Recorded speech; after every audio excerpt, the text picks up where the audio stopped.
Hello नमस्कार दोस्तों, मैं पूजा आचार्य करे बिना यूट्यूब चैनल पे आपका हार्दिक स्वागत करती हूँ, हार्दिक अभिनंदन करती हूँ। तो आज मैं आपको एक छोटी सी लाइन बताती हूँ जो आपके बहुत ही लाइफ में काम करेगी कि will power is the basic of success. यदि आप में कुछ कर गुजरने की इच्छा शक्ति है, विल पावर क्या होता है? इच्छा शक्ति। इच्छा शक्ति वो चीज होती है। कॉन्फिडेंस, इच्छा शक्ति यानी विल पावर और डिसिप्लिन, ये तीन चीजें ऐसी होती है, ये तीन वर्ड्स ऐसे होते हैं जो आप मतलब यदि आप में ये तीनों चीजें हैं तो आप कुछ भी कर सकते हो। कैसे? अब देखिए, यदि आप में इच्छा शक्ति है, यदि आप में विल पावर है कुछ करने का, यदि आप में विल पावर है कि आपको सिलेक्शन लेना है इस बार, आप में इच्छा शक्ति, और यदि आप डेडिकेटेड हो अपने गोल के प्रति, यदि आप में डिसिप्लिन है, मतलब आपको सिलेक्शन चाहिए, उसको लेके सबसे पहले सबसे जरूरी चीज होती है कि आप में डिसिप्लिन होना जरूरी है। डिसिप्लिन कैसे? कि रेगुलरिटी की, हर रोज आपका ये शेड्यूल रहेगा, हर रोज का ये रहेगा, हर सप्ताह का ये रहेगा और हर माह का ये रहेगा। पहले से डिसाइड होना चाहिए। रात को जब भी आप सोते हो उससे पहले नेक्स्ट डे का प्लान करना चाहिए आपको।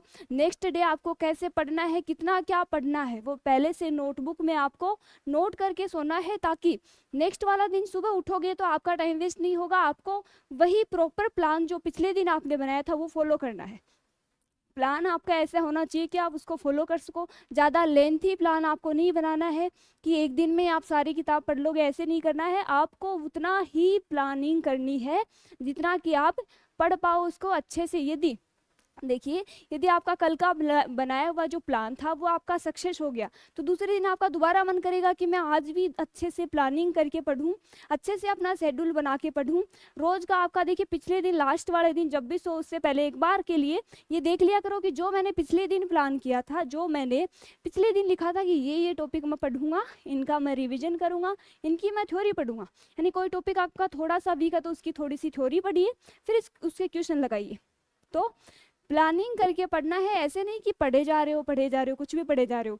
ऐसे पढ़ो कि मतलब आपको लगना चाहिए कि इतना है वो सिलेबस आपका कवर हो चुका है, इतना आपका बाकी बचा है। इससे आपको इंटरेस्ट आएगा, आप में खुद में मोटिवेशन आएगा कि इतना मैंने पढ़ लिया है, अपना आपका टाइम भी वेस्ट नहीं होगा इससे। और इससे आप अदर एक्टिविटीज़ में भी भाग ले सकते हो साथ साथ, कि ये है इतना टाइम आपका पढ़ाई में देना है, इतना टाइम आप अदर एक्टिविटी भी करनी है। ठीक है, सारी चीज़ों को साथ में लेके चलना है। अकेली पढ़ाई को एंजॉय नहीं करना है, लाइफ को भी एंजॉय करना और पढ़ाई को भी एंजॉय करते हुए पढ़ना है। तो देखिए, अपनी क्लासेज है वो सीआरपीएफ स्पेशल यानी सीआरपीएफ ट्रेड्समैन के लिए चल रही है। बाकी सीआईएसएफ हो गया आपका, या फिर एसएससी जीडी या फिर अदर कोई एग्जाम जिनका लेवल इनके इक्वल में रहता है, उनके लिए भी ये क्लासेज है वो हेल्पफुल रहेंगी। बाकी देखिए, 26 क्लासेज हो चुकी है आपकी, आज आपकी 27 नंबर क्लास है। यदि कोई नया है आज इस क्लास में तो एक बार पीछे की क्लासेज भी जाके देख लेना, आपके लिए ज़रूर हेल्पफुल होंगी। आपकी एग्जाम का बहुत ही कम टाइम बचा है, अब आपको अच्छे से मेहनत करनी है, अच्छे से क्लासेज लेनी है, अच्छे से थ्योरी पढ़नी है, रिविजन यानी नई चीज़ों को टच नहीं करना। मैंने बहुत बार बोला है, लास्ट टाइम है, इसमें ना तो कोई नई बुक लेके आनी है। हाँ, प्रैक्टिस के लिए आप ला सकते हो। वैसे तो देखिए, प्रैक्टिस के लिए हम लोग आपको खूब प्रैक्टिस करवा रहे हैं। 27 क्लासेज हो चुकी है। पर क्लास देखो, पर क्लास आपको करवा रहे हैं 25 क्वेश्चन पर क्लास करवा रहे हैं। अब देखिए, 27 क्लासेज आपकी हो चुकी है, मल्टीप्लाई करके देखो कितने क्वेश्चन आपके हो गए। यदि आप में रेगुलरिटी है, यदि आपने कंटिन्यू क्लासें ली है, तो आप खुद रेशियो निकाल के देखो कितने क्वेश्चन आप कर चुके हो। खुद को गर्व होगा आपको कि इतने क्वेश्चन हमने कर लिए हैं। और देखिए, हिंदी में मैंने आपको हर क्वेश्चन है वो इतने अच्छे से बताया है, आपके एग्जाम में या तो सीधे के सीधे आ जाएंगे या फिर घुमा फिरा के इन्हीं ऑप्शनों से, या फिर देखिए जो मैंने बताया है उससे आपके क्वेश्चन सही हो जाएंगे। बाकी मुझे कुछ नहीं पता, क्योंकि इस बार आपको 25 से 25 क्वेश्चन सही करने हैं और इन क्वेश्चंस की जिम्मेदारी मेरी थी, मैं बखूबी अभी निभा रही हूँ। देखो, 27 नंबर आपकी क्लास है, 26 क्लास करवा चुकी हूँ, 40 दिन की आपकी रणनीति थी। तो अच्छे से मेहनत कीजिए, इच्छा शक्ति रखिए, अंदर कुछ कर गुजरने का जज्बा रखिए, क्योंकि तू कुछ कर ऐसा कि दुनिया बनना चाहे तेरे जैसा। भीड़ का हिस्सा मत बनो, अपनी स्किल्स ढूंढो और उन पे काम करो। यदि आपका इंटरेस्ट है गवर्नमेंट एग्जाम्स में यानी गवर्नमेंट जॉब में आपका इंटरेस्ट है, तो उसके लिए अच्छे से मेहनत करो। हार्डवर्क क्या, hard work is the key of success. Hard work, जितना आप हार्डवर्क करोगे उतना ही आप निखरोगे। यानी किसी भी चीज़ को पाने के लिए हार्डवर्क तो करना पड़ेगा, ये तो तय है। हम लोग यहाँ पढ़ा रहे हैं तो हमें भी बहुत ज़्यादा स्ट्रगल करना पड़ता है, कितनी परिस्थितियों से जूझना पड़ता है। फिर भी हम आपकी रेगुलर क्लास ले रहे हैं, क्योंकि एग्जाम टाइम है। यदि एक भी क्लास आपकी मिस हुई तो आपके लिए वो नुकसान हो सकता है। तो इसके लिए रोज हम लोग भी क्लास लेके आ रहे हैं, तो रोज आप क्लास लीजिए, अच्छे से तैयारी कीजिए, अच्छे से मेहनत कीजिए। हम लोग दुआ करेंगे कि इस बार आपका सिलेक्शन हो जाए। तो देखिए बढ़ते हैं क्लास की तरफ। पहला आपका क्वेश्चन है, अतीत के चलचित्र किसकी रचना है? पहला आपका क्वेश्चन है, अतीत के चलचित्र किसकी रचना है? पहला आपका ऑप्शन है महादेवी वर्मा, दूसरा है अयोध्या सिंह, तीसरा है सियाराम शरण गुप्ता, 4 नंबर आपका सूर्यकांत त्रिपाठी निराला। अब देखिए अतीत के चलचित्र रचना है, एक देखिए शब्द शुद्धि में पूछा जाता है रचयिता शब्द, रचयिता होता है वो रचयिता नहीं होता है, क्या होता है? रचयिता। क्या होता है? रचयिता। ये शब्द है वो बार बार एग्जाम में शब्द शुद्धि में पूछा जाता है। तो देखिए अतीत के, एक होता है विद्वान और एक होता है विदुषी। विदुषी होता है यानी पुल्लिंग होता है, वो तो क्या होता है आपका? विद्वान होता है। स्त्रीलिंग क्या होता है? विदुषी होता है, ये भी ध्यान में रखना है। तो क्वेश्चन क्या था आपका, अतीत के चलचित्र है वो किसकी रचना है? तो अतीत के चलचित्र है वो महादेवी वर्मा की रचना है, यानी ऑप्शन नंबर 1 है वो आपका बिल्कुल सही है। अगला है, निम्नलिखित में से कौन सा शब्द है वो पुल्लिंग है? पुल्लिंग शब्द पूछा गया है, कौन सा ऑप्शन है जो पुल्लिंग है? पहला आपका ऑप्शन है हानि, दूसरा है वचन, तीसरा है प्यास और 4 नंबर है आपका बचत। तो देखिए हानि, प्यास और बचत, ये तीनों जो शब्द है वो आपकी स्त्रीलिंग है और वचन आपका क्या है? पुल्लिंग है। तो ऑप्शन नंबर 2 है वो आपका बिल्कुल सही। अगला है, मुहावरा अपना सामान्य अर्थ न देकर रिक्त स्थान अर्थ प्रकट करते हैं। मुहावरे होते हैं वो कैसा अर्थ प्रकट करते हैं? अपना सामान्य अर्थ। देखिए मैंने कल आपको बताया था जैसे तलवार की नोक पर चलना, तो उसका तलवार का अपन को ऐसे अर्थ नहीं, सामान्य अर्थ नहीं बताना है कि तलवार आपकी नुकीली होती है या फिर कैसी क्या होती है, उसकी ना साइज बतानी है ना उसका प्रकार बताना है कि वो कैसी होती है, मोटी पतली या फिर नुकीली, जो भी है वो नहीं बताना है। मुहावरे होते हैं वो अपना सामान्य अर्थ न देकर कैसा अर्थ प्रकट करते हैं? पहला आपका ऑप्शन है देखिए विशेष, दूसरा है विपरीत, तीसरा है पर्याय और 4 नंबर है सामान्य। अब देखिए मुहावरे प्रकट करते हैं अपना विशेष अर्थ, विशेष ही अर्थ यानी अलग ही सेंस प्रकट करते हैं, वो सामान्य अर्थ न देके कुछ यूनिक यानी उससे अलग मतलब होगा उससे रिलेटेड। इसीलिए मैं बोलती हूँ मुहावरे और लोकोक्ति वाला जो टॉपिक है वो आपको रटना नहीं है, वो आपके कॉमन सेंस पे डिपेंड करेगा। ज्यादा रटोगे तो देखिए आपको आ जाएगा आंसर, क्योंकि 2 जो ऑप्शन होते हैं वही रिलेटेड होते हैं उससे, 2 तो उसका सामान्य अर्थ देंगे, 2 ऑप्शन ऐसे होंगे जो उनका उसका विशेष अर्थ देंगे। तो विशेष अर्थ वाला क्या होगा उसका आंसर होगा? तो देखिए मुहावरा अपना सामान्य अर्थ न देकर कैसा अर्थ देते हैं? विशेष अर्थ, यानी ऑप्शन नंबर 1 है वो आपका बिल्कुल सही। अगला है, दिए गए विकल्पों में बादल शब्द का समानार्थी शब्द कौन सा है? बादल का समानार्थी पूछा गया है। पहला आपका ऑप्शन है अंबुज, दूसरा है नीरज, तीसरा है जल्दी और 4 नंबर है आपका अम्बुद। अब देखिए यदि किसी भी शब्द के अंत में जय लगता है तो जय का अर्थ होता है जन्म लेने वाला, उत्पन्न होने वाला। देखिए जैसे नीरज शब्द है, नीरज शब्द है उसमें अंतिम प्रत्यय है जय, जय का अर्थ होता है जन्म लेना या उत्पन्न होना। क्या होता है? जन्म लेना या फिर उत्पन्न होना। उत्पन्न होना, जैसे नीर में जन्म लेने वाला क्या होता है? जो नीर में जन्म लेता है वो क्या होता है? कमल होता है। इसी प्रकार से एक होता है देखिए जैसे अम्बुद है, अम्बु क्या होता है आपका? अम्बु किसका पर्यायवाची होता है? नीर का ही होता है, जल का ही क्या पर्यायवाची होता है? अम्बु होता है। तो देखिए यदि अम्बुज शब्द है, अम्बुद, अब अम्बुद जो शब्द है इसमें दय प्रत्यय है, दय का क्या अर्थ होता है? देने वाला। क्या होता है? जय का अर्थ होता है जन्म लेने वाला और दय का अर्थ होता है देने वाला। तो देखिए अम्बु, अब देखिए यहाँ पे दय जो प्रत्यय इसका अर्थ है देने वाला। क्या देने वाला? अम्बु देने वाला, नीर देने वाला, जल देने वाला कौन होता है? बादल होता है। ठीक है, अम्बुद क्या होता है आपका? बादल होता है। इसी प्रकार से एक शब्द होता है जल्दी या फिर निर्धि, मान लो निर्धि शब्द है। अब इसमें धी प्रत्यय लगा हुआ है, इस धी प्रत्यय का क्या अर्थ है? धारण करने वाला, धारण करने वाला। अब देखिए नीर को धारण करने वाला क्या होता है? समुद्र होता है। तो निर्धि किसका पर्यायवाची शब्द है? समुद्र का। किसका है? समुद्र का। अब देखिए क्या पूछा गया आपको? बादल शब्द का समानार्थी शब्द पूछा गया है। तो देखिए अम्बुज किसके लिए प्रयुक्त होता है? अम्बुज और नीरज है वो किसके पर्यायवाची है? कमल के है। उसी प्रकार से जल्दी किसके लिए प्रयुक्त होता है? धारण करने वाला क्या होता है? समुद्र होता है। यानी जल को देता कौन है? बादल देता है। और जल को धारण कौन करता है? समुद्र करता है। अब देखिए पूछा गया है बादल का, पूछा तो देने वाला क्या होता है? दय प्रत्यय यानी देने वाला, तो जल देने वाला कौन? बादल। तो ऑप्शन नंबर 4 है वो आपका बिल्कुल सही। अगला है, निम्नलिखित 4 विकल्पों में से शुद्ध वर्तनी वाले शब्द को पहचानिए। पहला आपका ऑप्शन है कृष्ण, दूसरा है आपका कृष्ण, तीसरा है कृष्ण, 4 नंबर है कृष्ण। अब देखिए कृष्ण शब्द को आप बोलिए, चारों ऑप्शन है वो बोलने से आपके कट जाएंगे। कृष्ण शब्द होता है ना कि कृष्ण, ना कि कृष्ण, या फिर ना कि कृष्ण, क्या होता है कृष्ण। यानी ऑप्शन नंबर 1 है वो आपका बिल्कुल सही है। देखिए जैसे बार बार पूछा जा रहा है आपके एग्जाम में, अभीष्ट विशिष्ट, अभीष्ट और विशिष्ट शब्द बार बार आपके एग्जाम में पूछे जा रहे हैं। गरिष्ठ, स्वादिष्ट, ये क्यों पूछे जा रहे हैं बार बार? ये ट और ठ की ध्वनि के लिए पूछे जा रहे हैं। किसके लिए? ट और ठ का अंतर होता है, जो माइनर मिस्टेक होती। देखिए देखने में ये शब्द बहुत इजी लगेंगे आपको, लेकिन यहाँ पे बहुत ही छोटी मिस्टेक है, बहुत ही माइनर मिस्टेक है। किसकी? ट और ठ की। अब देखिए अभीष्ट भी सही लगता है, एग्जाम में आपको अभीष्ट भी सही लगेगा, लेकिन अभीष्ट सही नहीं करना है, आपकी जो हिंदी की डिक्शनरी है उसके हिसाब से सही करने हैं।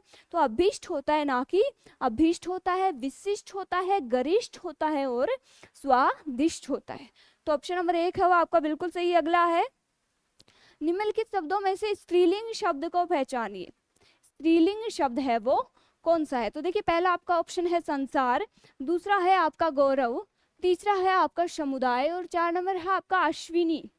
बताइए, संसार, गौरव, समुदाय और अश्विनी। अब देखिए संसार हो गया, गौरव हो गया और समुदाय हो गया, ये तीनों जो शब्द है वो आपके क्या है? पुल्लिंग शब्द है। क्या है? पुल्लिंग शब्द है। बात करें अश्विनी शब्द की, किसकी? अश्विनी शब्द की। तो अश्विनी क्या है आपका? अश्विनी है आपका स्त्रीलिंग शब्द।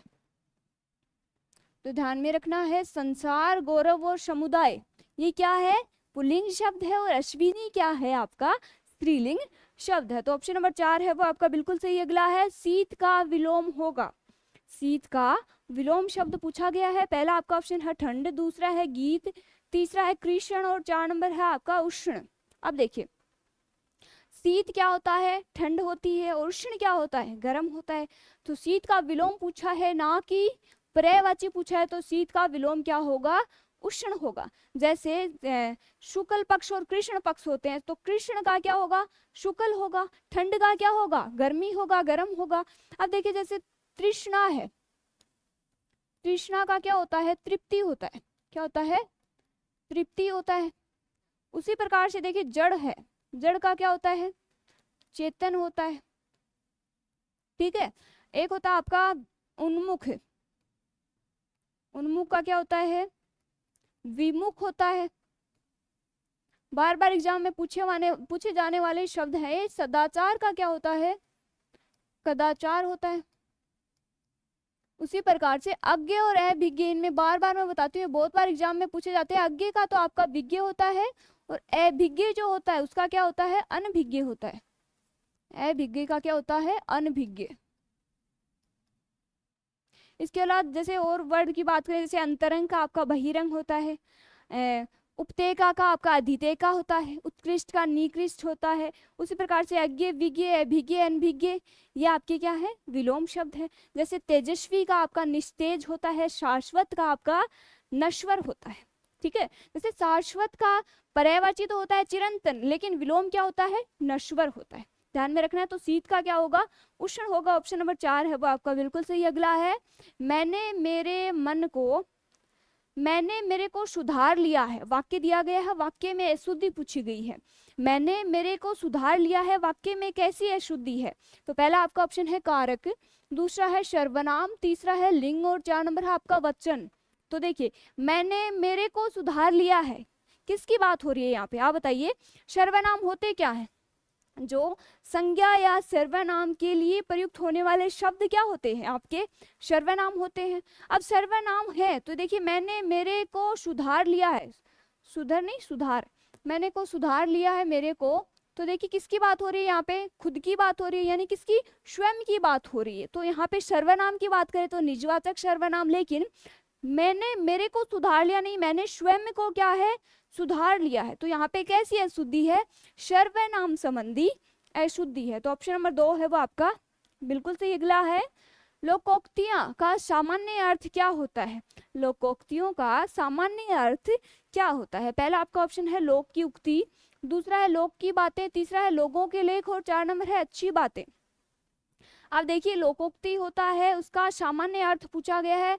लोक की बातें, लोक के लेख और अच्छी बातें, ये इससे रिलेटेड तो है, लेकिन इसका अर्थ सामान्यतः क्या होता है? लोक की उक्ति। ऑप्शन नंबर 1 है वो आपका बिल्कुल सही। अगला है माता पिता लोहे के चने चबाकर बच्चों को पढ़ाते हैं, रेखांकित मुहावरे का अर्थ स्पष्ट कीजिए। और ये रियलिटी भी है, लगभग है वो मीडियम फैमिली से होते हैं। जो भी गवर्नमेंट एग्जाम की तैयारी कर रहे हैं वो लगभग है वो मीडियम फैमिली से होते हैं। सबका यही मतलब ठीक है, ठीक ठाक सा चल रहा होता है, लेकिन जो आपके लिए अपने मम्मी पापा है, यानी आपके मम्मी पापा हैं, मेरे मम्मी पापा हैं, मतलब जो मम्मी पापा आपके लिए मेहनत कर रहे हैं दिन रात, वो क्यों कर रहे हैं? वो हर रोज आपके लिए कुछ ना कुछ नया करने की, यानी आपके लिए पता नहीं वो कितने बलिदान दे रहे हैं। देखिए सूरज होता है और पापा, ये दो ही ऐसी चीजें हैं जो खुद तपते रहते हैं। जैसे सूरज है वो पूरी दुनिया को क्या करता है? खुद तपता रहता है, लेकिन वो क्या है? दुनिया के लिए बहुत लाभदायक है। उसी प्रकार से पापा उस सूरज के समान है जो खुद है वो धूप में तपते रहते हैं और अपने बेटे को क्या देते हैं? छांव देते हैं। इस दुनिया में है वो माता पिता ही ऐसी चीज होते हैं जो अपने पुत्र या पुत्री को खुद से आगे बढ़ते हुए देखना चाहते हैं। देखिए जो भुलाकर अपनी नींद सुलाया हमको, भुला के अपनी नींद सुलाया हमको, गिरा के अपने आंसू हंसाया हमको, खुदा कभी दुख दर्द मत देना उन हस्तियों को जिन्हें माँ बाप बनाया तुमने। कभी भी अपने माँ बाप को दुख दर्द मत देना। अपने जो माता पिता है उनकी हमेशा बातें माना, उनका हमेशा सम्मान करना, क्योंकि यही वो शख्स है जो आपको बहुत आगे तक देखना चाहते हैं। तो देखिए माता पिता लोहे के चने चबाकर बच्चों को पढ़ाते हैं, रेखांकित मुहावरे का अर्थ स्पष्ट कीजिए। पहला आपका ऑप्शन है बहुत कठिनाई झेलना, दूसरा स्पष्ट बात करना, तीसरा है बहुत ही विश्वास रखना और 4 नंबर है बहुत आशा रखना। अब देखिए माता पिता को आप पे बहुत ही विश्वास भी होता है, आशा भी होती है, लेकिन यहाँ पे अर्थ मुहावरे का पूछा गया है, ना कि इस वाक्य का। तो माता पिता लोहे के चने चबाकर बच्चों को पढ़ाते हैं मीन्स बहुत कठिनाई झेल के, बहुत ही परिस्थितियों का, विषम परिस्थितियों का सामना करके आपको क्या है? पढ़ाते हैं, आपके लिए मेहनत करते हैं। तो ऑप्शन नंबर 1 है वो आपका बिल्कुल सही। अगला है निम्नलिखित वाक्यों में से शुद्ध वाक्य को पहचानिए। शुद्ध वाक्य को पहचानिए। पहला आपका ऑप्शन है राधा घर नहीं है, दूसरा है राम पाठशाला बैठा है, तीसरा आप अवश्य सुने होंगे और 4 नंबर है मैंने एक नाटक का अनुवाद किया है। तो देखिए राधा घर नहीं है, दूसरा है राम पाठशाला बैठा। देखिए पाठशाला नहीं होता है, क्या होता है? पाठशाला होता है। क्या होता है? पाठशाला होता है। सेकंड है आपका, देखिए आप अवश्य सुने होंगे, आप अवश्य सुने होंगे नहीं, आपने अवश्य सुना होगा। लास्ट है आपका, देखिए मैंने एक नाटक का अनुवाद किया है, वाक्य है जो बिल्कुल क्या है? आपका शुद्ध है। तो ऑप्शन नंबर 4 है वो आपका बिल्कुल सही। अगला है अन्न और अन्य शब्द युगम दिया गया है, उसका सही अर्थ भेद पूछा गया है। पहला आपका ऑप्शन है अनाज, दूसरा है अनाज और फल, तीसरा है पेड़ पौधे, 4 नंबर है दूसरा और पराया। अब देखिए एक तो होता है अन्न, देखिए एक शब्द होता है मिष्टान। मिष्टान शब्द से याद रखिए, मिष्टान शब्द है, पहली बात तो सबसे पहले तो वर्तनी की दृष्टि से मिष्टान शब्द है वो ये शुद्ध होता है। बार बार बताती हूँ, मिठाई की जो दुकान होती है उस पर मिष्टान शब्द गलत लिखा होता है, मिठाई शब्द लिखा होता है। जो मिष्टान ही आता है, क्या आता है? मिष्टान आता है। इसका संधि विच्छेद की बात करें तो मिष्ट प्लस अन्न, मिष्ट प्लस अन्न। समान स्वर मिलने के कारण यहाँ पे संधि तो आपकी होगी दीर्घ। बात करें इसके अर्थ की तो मीठा है जो अन्न, मीठा है जो अन्न, क्या? मिष्टान। तो अन्न क्या होता है? अन्न क्या होता है? अनाज होता है। और अन्य क्या होता है? अदर क्या होता है? अन्य होता है दूसरा। क्या होता है? दूसरा। तो यहाँ पे ऑप्शन नंबर 1 है वो आपका बिल्कुल सही, यानी अन्न का अर्थ है अनाज और अन्य का अर्थ है दूसरा। तो ऑप्शन नंबर 1 है वो बिल्कुल सही। अगला है कहाँ राजा भोज कहाँ गंगू तेली, लोकोक्ति का अर्थ बताइए। पहला आपका ऑप्शन है विशिष्ट और सामान्य व्यक्ति की तुलना, दूसरा है दोनों बराबर होना, तीसरा है किसी की जिम्मेदारी न उठाना और 4 नंबर है गुण।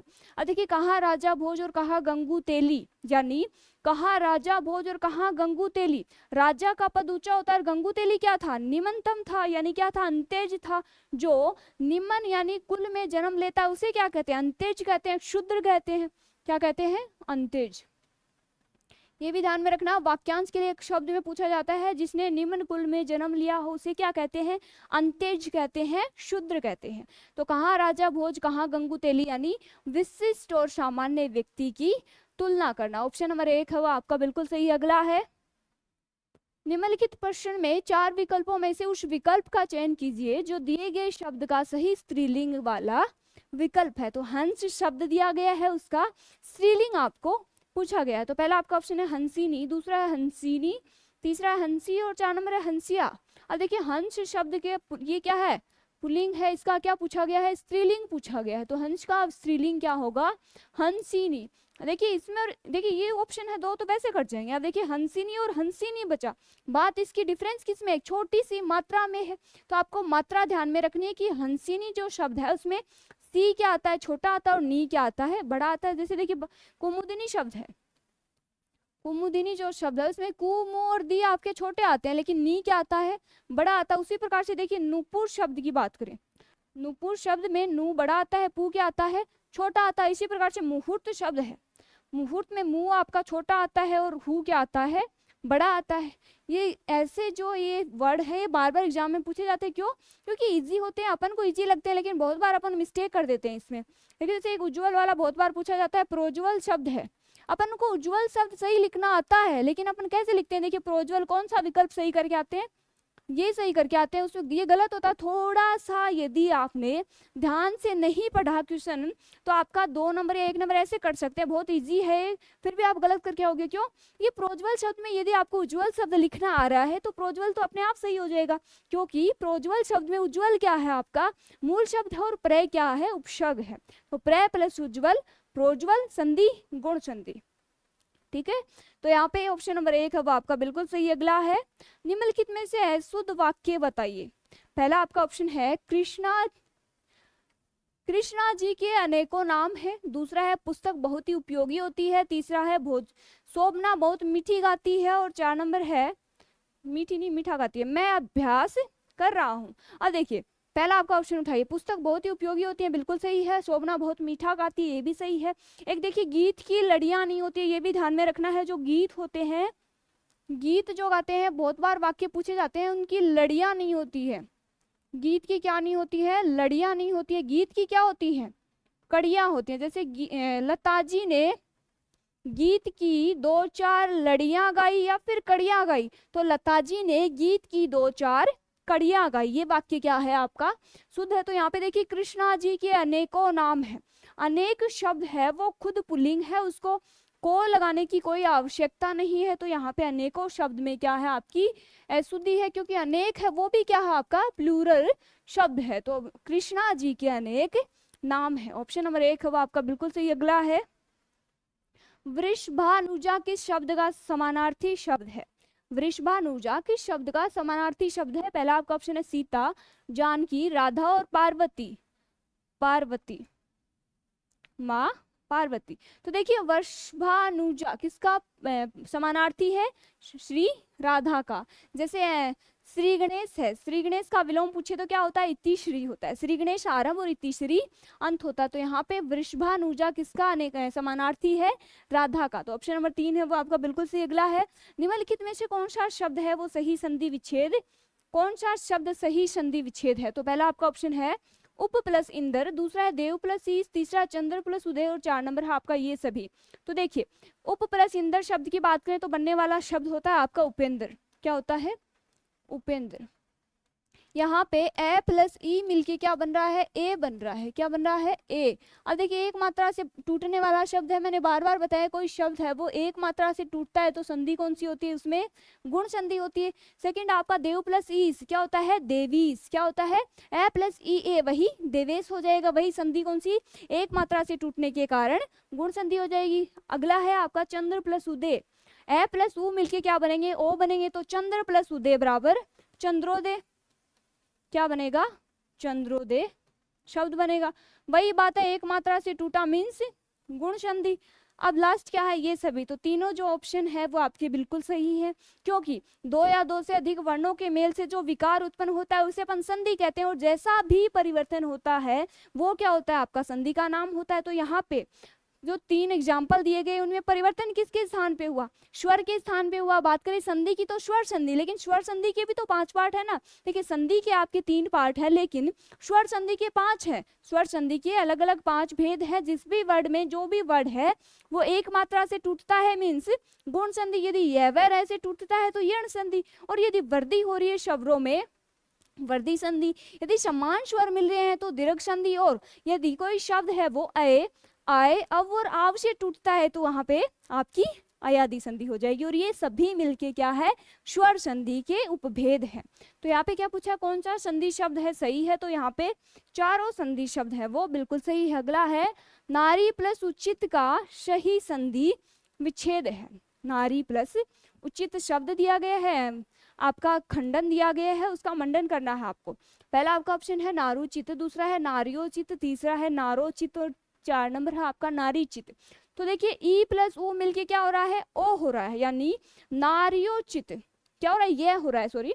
नारियोचित शब्द का संधि विच्छेद क्या होगा? नारी प्लस उचित, और बनने वाला शब्द क्या होगा? नारियोचित, यानी नारी प्लस उचित, ई प्लस ऊ मिलके यह बन रहा है संधि, कौन सी? यण संधि। तो ऑप्शन नंबर 2 है वो आपका बिल्कुल सही। अगला है सत प्लस नारी का सही संधि विच्छेद है। सत प्लस नारी शब्द दिया गया है, उसका सही संधि विच्छेद पूछा गया है। देखिए जैसे बात करें सन्यासी शब्द भी ऐसे लिखा जाता है। सन्यासी शब्द है, ये वर्तनी की दृष्टि से शब्द शुद्धि में बहुत बार पूछा जाता है, इसको ध्यान में रखना है। इसका संधि विच्छेद क्या होता है? सत प्लस न्यासी। तो यहाँ पे परिवर्तन किसके स्थान पे हुआ? नए का क्या हो रहा है? तय हो रहा है। नए क्या है आपका? व्यंजन है, तो संधि कौन सी होगी आपकी? व्यंजन संधि। कौन सी हो जाएगी? व्यंजन संधि। अब अपने शब्द की बात करते हैं। शत प्लस नारी, तय का क्या हो जाएगा? नय हो जाएगा। क्या हो जाएगा? नय हो जाएगा। और तय वही क्या है? व्यंजन है। तो संधि आपकी व्यंजन संधि, और बनने वाला शब्द क्या होगा? सन्नारी। क्या होगा? सन्नारी। जैसे सन्यासी जो शब्द है उसमें नए आपके डबल आते हैं, और नए क्या आते हैं? सन्यासी में दोनों आधे आते हैं, ध्यान में रखना है। सन्नारी, सत प्लस नारी बराबर सन्नारी। तो ऑप्शन नंबर 3 है वो आपका बिल्कुल सही। अगला है निम्नलिखित में से विलोम शब्दों का कौन सा युग्म सही है? विलोम शब्द का कौन सा युग्म सही है? तो देखिए पहला आपका ऑप्शन है अव्यवस्था का कुव्यवस्था, दूसरा है व्यर्थ का सार्थक, तीसरा है वेष्टि का समष्टि, और 4 नंबर है आपका संकीर्ण का अविस्तीर्ण। तो देखिए संकीर्ण का अविस्तीर्ण नहीं होता, संकीर्ण का क्या होता है? विस्तीर्ण होता है। क्या होता है? विस्तीर्ण। और समष्टि का वेष्टि होता है। ऑप्शन नंबर 3 वो आपका बिल्कुल सही है। जैसे सार्थक का व्यर्थ, यानी व्यर्थ का अव्यर्थ, ये व्यवस्था और कुव्यवस्था ये क्या है? विलोम क्या आपके गलत है।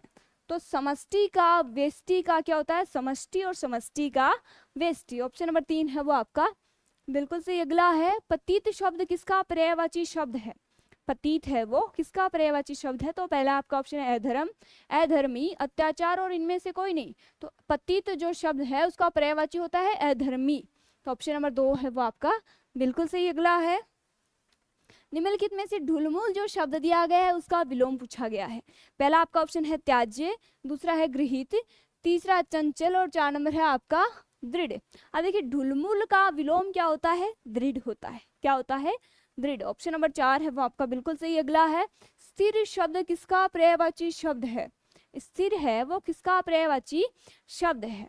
तो देखिए पहला आपका ऑप्शन है अचल, दूसरा है अखिल, तीसरा है अचेत, और 4 नंबर है अतिरिक्त। अब देखिए स्थिर शब्द की बात करें, स्थिर है वो किसका पर्यायवाची है? अचल का पर्यायवाची है। चल का क्या होता है? अचल होता है। और अचल देखिए चल होता है उसका विलोम तो होता है अचल, यानी चल का विलोम तो होता है अचल, और अचल का पर्यायवाची क्या होता है? स्थिर होता है। क्या होता है? स्थिर। ऑप्शन नंबर 1 है वो आपका बिल्कुल सही है। जैसे सूक्ष्म का स्थूल होता है, सूक्ष्म का क्या होता है? आपका स्थूल होता है। सूक्ष्म का स्थूल होता है। क्या होता है? विलोम होता है, ध्यान में रखना है। और यहाँ पे जड़ का देखिए जैसे चेतन होता है, जड़ का क्या होता है? चेतन होता है। जैसे तेजस्वी का आपका निस्तेज होता है, तेजस्वी का आपका निस्तेज होता है। यथार्थ का आपका क्या होता है? आदर्श होता है। क्या होता है? आदर्श होता है। उसी प्रकार से स्थिर का क्या होता है? अचल होता है। अचल तो पर्यायवाची होता है, और चल का क्या होता है? विलोम होता है। तो ऑप्शन नंबर 1 है वो आपका बिल्कुल सही। अगला है जो क्षीण न हो सके वाक्यांश के लिए एक शब्द बताइए। जो क्षीण न हो सके। वाक्यांश के लिए एक शब्द बताना है। पहला आपका ऑप्शन है अखंडित, दूसरा अक्षय, तीसरा अखंडनीय और 4 नंबर है आपका अटूट। अब देखिए जो क्षीण न हो सके मीन्स अक्षय, क्या होता है अक्षय। ऑप्शन नंबर 2 है वो आपका बिल्कुल सही। अगला है निम्नलिखित में से किस वाक्य में लिंग संबंधी अशुद्धि है।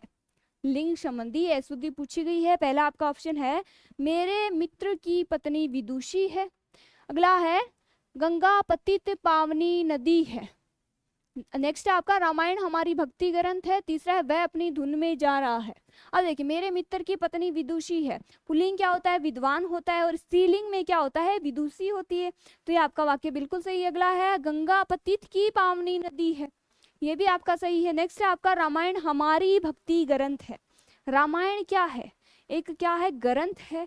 तो रामायण पुल्लिंग शब्द होने के कारण इस वाक्य में कैसी अशुद्धि है, लिंग संबंधी अशुद्धि है कि रामायण हमारी भक्ति ग्रंथ नहीं, रामायण हमारा भक्ति ग्रंथ है। तो ऑप्शन नंबर 3 है वो आपका बिल्कुल सही है। तो देखिए 25 क्वेश्चन हो चुके हैं आपके पूरे। 25 क्वेश्चन आपके हो गए हैं पूरे। मैंने फटाफट आपको 25 क्वेश्चन करवा दिए। देखिए आप एक बार रेशियो लगा के देखना क्वेश्चंस का, 25 को 27 से मल्टीप्लाई करना, और जो क्वेश्चंस का रेशियो आता है वो देखना आप आपने कितनी सी तैयारी करी है, यानी थ्योरी आपने पढ़ ली थी, आपने ज़्यादा से ज़्यादा कितने क्वेश्चन लगाए हैं, कितने क्वेश्चन आपने कर लिए हैं। यदि आप मल्टीप्लाई करके खुद देखोगे ना ऐसे, तो आपको खुद को क्या मिलेगा, मोटिवेशन मिलेगा। तो अच्छे से तैयारी कीजिए, लास्ट टाइम है, अच्छे से मेहनत कीजिए। तो लेक्चर हो चुका है आपका पूरा, रोज की तरह 25 क्वेश्चन पूरे करवा दिए हैं मैंने। आज के लिए इतना ही, मिलते हैं नेक्स्ट वीडियो में, तब तक के लिए keep learning and keep exploring.